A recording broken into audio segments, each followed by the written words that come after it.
Bevily's great American dream put to rest by one man's need to fulfill his own selfish desires. All the smoke and mirrors finally subside. Who will pay for the death of Jariah? Welcome to Crimes Among Us. Hattiesburg Patriot News releases official court transcripts that may give us some indication of what happened that night. Dr. Nichols' courtroom interview, forensic pathologist.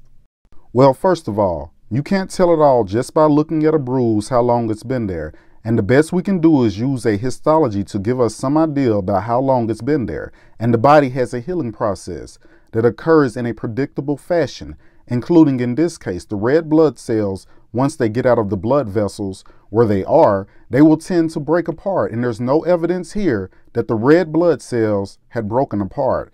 After that, it becomes a series of white blood cells that come in predictably to remove the injured tissue and to remove the bleeding where the bleeding should not be. And finally, there will be cells that come in to make scar particles. These are called fibroblasts that will aid in the scars in the areas of the body where damage has occurred. Are these the hemorrhaging that you're talking about? Yes. And let me get that term again, describing that kind of hemorrhage so the court reporter can get that. He further explains, well, this is a fresh, acute, new hemorrhage. And is that what you referred to as a subarachnoid hemorrhage? Dr. Nichols explains, I refer to this as a scapular hemorrhage because that's where the bleeding is. So this is a new event, and this is bleeding in the scalp, and it's brand new blood. It's clear. With a microscope, both the skull fracture and the epidural hematoma are in the healing process. So they happen before the cluster of bruising to the scalp that we're seeing now.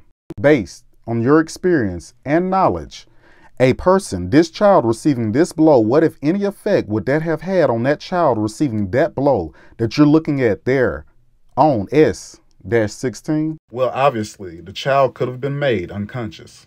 The child may have very well had a concussion. We noticed that this child was neurologically normal hours before she was to be found dead.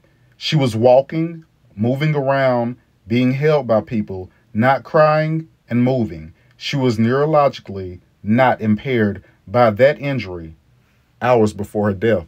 Morris Bevily has somehow managed to stay out of the limelight. Have we forgotten that he is also a suspect?